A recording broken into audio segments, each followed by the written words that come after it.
आप सभी विद्यार्थियों का इस चैनल पर हार्दिक स्वागत है। इस टॉपिक में यूपी बोर्ड 2025 का हिंदी विषय का मॉडल पेपर है जो वेरी इंपॉर्टेंट है। इसमें से आपके अधिकतर प्रश्न परीक्षा में आने वाले हैं। आप लोग देख लीजिए कि 2025 की परीक्षा में किस तरह से आपका हिंदी का पेपर आएगा। यह जो टॉपिक है वह क्लास 10th के विद्यार्थियों के लिए है जो 2025 का एग्जाम देने के लिए बोर्ड में जा रहे हैं। यह विषय आपका हिंदी है, तो इसमें सारे जितने भी आपके डाउट हैं कि हमारे हिंदी के विषय में क्या क्या आता और किस तरह से पूछा जाएगा, वह सभी आपके क्लियर होंगे। तो आइए बिना रुके हम इसे शुरू करते हैं। पूर्णांक आप लोग देख लीजिए, 70 नंबर का कुल होगा, जिसमें से 20 नंबर OMR होगा और 50 नंबर के वर्णात्मक प्रश्न होंगे। और समय आपका 3 घंटा होगा। 15 मिनट आपको अतिरिक्त दिया जाता है जिससे कि आप कॉपी और पेपर को अच्छे से भर लें। इसमें कुछ नोट्स दिए होते हैं, इसको आप जरूर पढ़ लेंगे अच्छे से। पहला है प्रश्न पत्र 2 खंडों का और खा में विभाजित है। खा है आपका खंड का में बहुविकल्पी और खंड खा में वर्णात्मक प्रश्न होंगे। बहुविकल्पीय प्रश्नों के उत्तर OMR सीट पर और वर्णात्मक प्रश्नों के उत्तर अपनी उत्तर पुस्तिका पर देना है। जो भी आप OMR को हल करेंगे बहुविकल्पीय प्रश्नों को, उसमें बहुत ही सावधानी पूर्वक हल करेंगे। और एक बार यदि आप किसी भी प्रश्न का गोला बना देते हैं तो आप उसे दोबारा मिटा नहीं सकते हैं, या इरेजर या ब्लेड का प्रयोग या व्हाइटनर का नहीं करेंगे। बहुत ही सावधानी पूर्वक आप OMR को भरेंगे जिससे कि आप अधिक से अधिक परीक्षा में नंबर पा सकें। तो आइए खंड का जितने भी आपके बहुविकल्पीय प्रश्न दिए हैं उत्तर सहित देखते हैं। निम्नलिखित विकल्पों में से सही उत्तर चुनकर अपनी उत्तर पुस्तिका में लिखिए। पहला आपका है अनाम दास का पोथा। अनाम दास का पोथा उपन्यास की रचना किसने की? सही आपका ऑप्शन होगा option number B, Hazari Prasad Dwivedi ने। महादेवी वर्मा द्वारा रचित निबंध है। महादेवी वर्मा द्वारा रचित निबंध है। सही ऑप्शन होगा ऑप्शन नंबर बी, क्षणदा। कृति कंकाल के लेखक हैं। कृति कंकाल के लेखक हैं। सही आपका ऑप्शन होगा option number A, Jaishankar Prasad. गेहूं और गुलाब किसकी रचना है? गेहूं और गुलाब किसकी रचना है? सही ऑप्शन होगा ऑप्शन नंबर बी, राम वृक्ष बेनीपुरी। अगला है शुक्ल युग की कालावधि है। शुक्ल युग की कालावधि है। आप लोगों में जो बुक में जो दिया होगा वह 1919 से 1938 तक दिया है, लेकिन आपके चारों ऑप्शन में ये नहीं है। तो यदि आपको टिक लगाना हो तो आप लोग इसमें लगाएंगे ऑप्शन नंबर सी, यानी सा 1919 से लेकर और 1900 तक। इस प्रश्न का आपका सही उत्तर होगा। रीति ग्रंथ कितने रूपों में मिलते हैं? रीति ग्रंथ कितने रूपों में मिलते हैं? सही आपका ऑप्शन होगा ऑप्शन नंबर बी, 2 रूपों में, अलंकार रूप में और रस रूप में। जो आपका 5वें प्रश्न में शुक्ल युग के कंफ्यूजन है, तो इस तरह से माने तो चारों ऑप्शन गलत है। सही उत्तर होगा 1938 से 1919 से 1938 तक, यानी चारों ऑप्शन आपके गलत होंगे। अगला आपका प्रश्न है 7वां, रसिक प्रिया के रचनाकार हैं। रसिक प्रिया के रचनाकार हैं। सही आपका ऑप्शन होगा ऑप्शन नंबर ए, आचार्य केशव दास। तीसरा तार सप्तक कब प्रकाशित हुआ? तीसरा तार सप्तक कब प्रकाशित हुआ?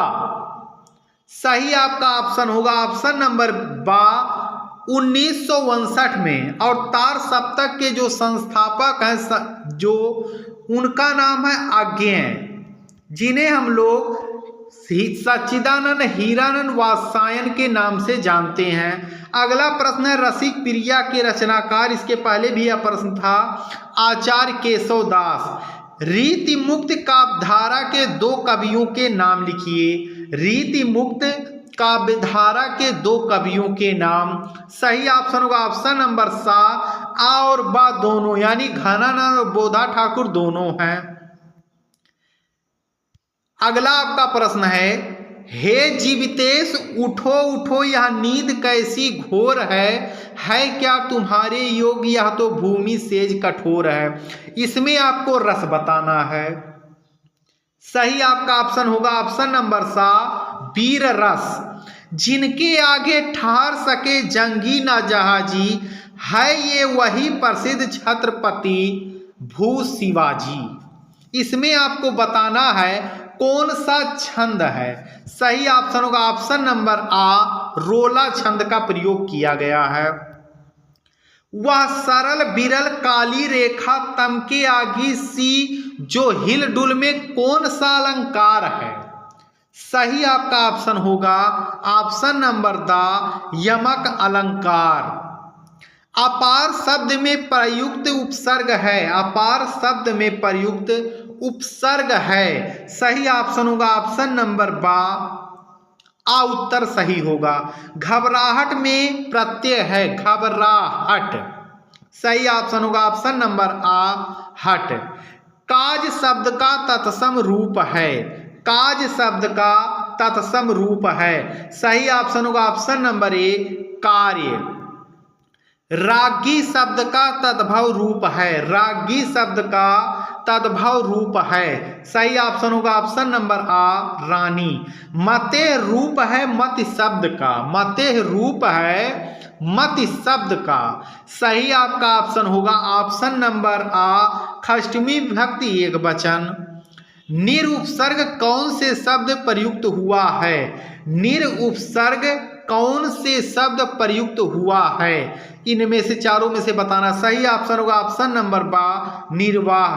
पन प्रत्यय युक्त शब्द है। पन प्रत्यय युक्त शब्द है। सही ऑप्शन होगा ऑप्शन नंबर आ, बचपन। अब हम खंड बा को देखते हैं कि कौन कौन से इसमें इंपॉर्टेंट प्रश्न है और किस तरह से आपके खंड बा में वर्णात्मक प्रश्न आएंगे जो आपको केवल लिखना है। इसमें से पहला दिया निम्नलिखित गद्यांश पर आधारित 3 प्रश्नों के उत्तर दीजिए। यह आपका एक पैसे दे देगा जिसमें से आपके 3 प्रश्न होंगे, आपको हल करना रहेगा। या जो पहला आपका चैप्टर है वह मित्रता से दिया हुआ वेरी इंपॉर्टेंट चैप्टर है, जिसके लेखक आचार्य रामचंद्र शुक्ल जी हैं। उसके बाद आपका आएगा अगला जो प्रश्न होगा, दिए गए पद्यांश पर आधारित 3 प्रश्नों के उत्तर। इनमें भी एक पद्यांश दिया रहेगा और आपके 3 प्रश्न जो होंगे उसको हल करना रहेगा। यह जो आपका दिया हुआ है वह तुलसीदास जी द्वारा रचित है। आप लोग देख लीजिए जहां रघुवीर शब्द आ गया हो। अगला आपका है, अगर वह नहीं आ रहा है तो आप इसको कर सकते हैं। इसमें भी 3 प्रश्न दिए होंगे, आप इसको हल करेंगे। उसके बाद दिए गए संस्कृत, उसके बाद संस्कृत का आपका पैसे जाएगा गद्य और पद्य से। पहला जो चैप्टर आप लोग देख लीजिए, वाराणसी सुविख्याता प्राचीना नगरी, वेरी इंपॉर्टेंट है, वाराणसी से है। मरणम मंगलम यत्र विभूषितम विभूषणम, अथवा ये जो आपको आ रहा है वही आप हल कर लीजिए।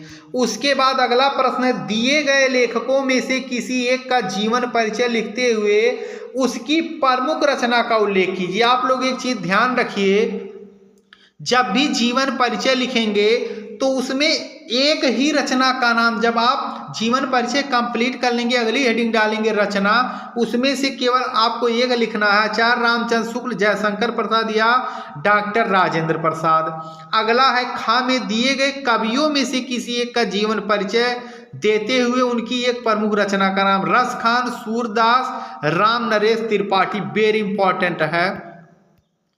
अगला है अपनी पाठ्य पुस्तक में से कंठस्थ कोई एक श्लोक लिखिए जो इस प्रश्न पत्र में ना आया हो। आप ऐसा श्लोक लिखेंगे जो इस प्रश्न पत्र में ना आया हो। ऐसा नहीं कि आप से कुछ और पूछा जाए आप यही श्लोक लिख दें, तो इस तरह से आप नहीं लिखेंगे। अगला आपका है निम्नलिखित में से किन्हीं 2 प्रश्नों के उत्तर संस्कृत में दीजिए। ये 4 प्रश्न आपका दिया रहेगा जिसमें से 2 ही प्रश्नों का उत्तर देना है। अगला है निम्नलिखित में से किसी एक विषय पर निबंध। बाढ़ का आंखों देखा वर्णन, मेरा भारत महान, पर्यावरण प्रदूषण या वनों का महत्व। ये वेरी इंपॉर्टेंट आपके टॉपिक हैं बोर्ड एग्जाम के लिए, तो इसकी तैयारी आप लोग जरूर कर लें। आप सभी विद्यार्थियों का वीडियो देखने के लिए धन्यवाद।